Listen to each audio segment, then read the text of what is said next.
గంగామాత స్త్రీ రూపంలో గర్భధారిణి అయి వసువులను కుమారులుగా కన్నది. అలా వాళ్ళు మనుషులై జన్మించారు. జల రూపంలో ఆమె వాళ్లను మళ్లీ తనలోకి తీసేసుకుంది. అంటే గంగాదేవి జగన్మాతృ స్వరూపిణి కాబట్టి ఆమె గర్భవాసాన జన్మించిన తరువాత ఎవరికీ పాపం ఉండదు. అయితే ఏ కారణం చేతనో ఆమె గర్భాన 8వ వాడుగా జన్మించినటువంటి భీష్ముల వారిని ఆమె గంగలోకి పారవేయబోతూ ఉంటే ఆమె భర్త శంతన మహారాజు ఆమెను వారించారు. అందుకని ఆ పిల్లవాడిని ఆయననే పెంచుకోమని అప్పగించి ఆమె వెళ్లిపోయింది. అలా శంతనుడి చేత శాప విముక్తుడు కాకుండా మిగిలిన భీష్ముల వారు పెరిగి పెద్దవాడైనారు. శీలంలోనేమి, శౌర్యంలోనేమి, నీతిలోనేమి, నిష్టలోనేమి ఆయనకు ఆయనే సాటి. చిన్నతనం నుంచి ఆయన త్యాగపురుషుడే. తండ్రి కొరకు సుఖాన్ని, రాధ్యాన్ని అన్ని వదులుకున్నవారు భీష్ముల వారు. భీష్ముల వారు తనంతట తానే తండ్రి సుఖం కొరకు తన వారసత్వ హక్కైన రాధ్యాన్ని త్యాగం చేయడమే కాక భవిష్యత్తులో తన మాట తన సంతానం ఉల్లంఘిస్తారేమో అనే అనుమానంతో వివాహాన్ని కూడా వద్దనుకున్నారు. తన తమ్ముళ్ళు చనిపోయిన తరువాత కూడా తన భీషణ ప్రతిజ్ఞకు కారణమైన సత్యవతీదేవి స్వయంగా ఆజ్ఞాపించిన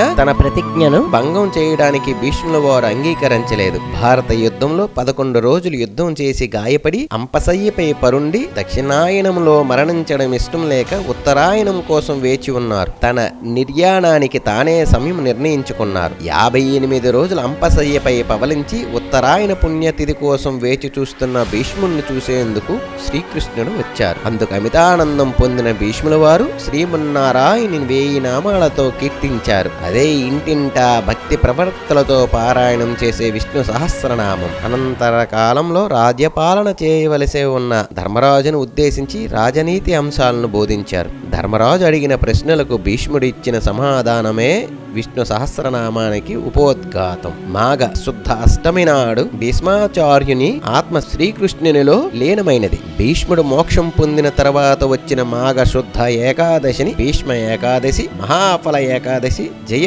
ఏకాదశి అని అంటారు. విష్ణు సహస్రనామం ఎప్పుడు పఠించినా ఎప్పుడు విన్నా పుణ్యం కలుగుతుంది. ముఖ్యంగా భీష్మ ఏకాదశి నాడు గనుక విష్ణు సహస్రనామం పారాయణం చేస్తే లేదా విన్నా ఆ ఫలితం అనంతంగా ఉంటుంది. అనుకున్న పనులు నిర్విఘ్నంగా నెరవేరుతాయి. స్వస్తి.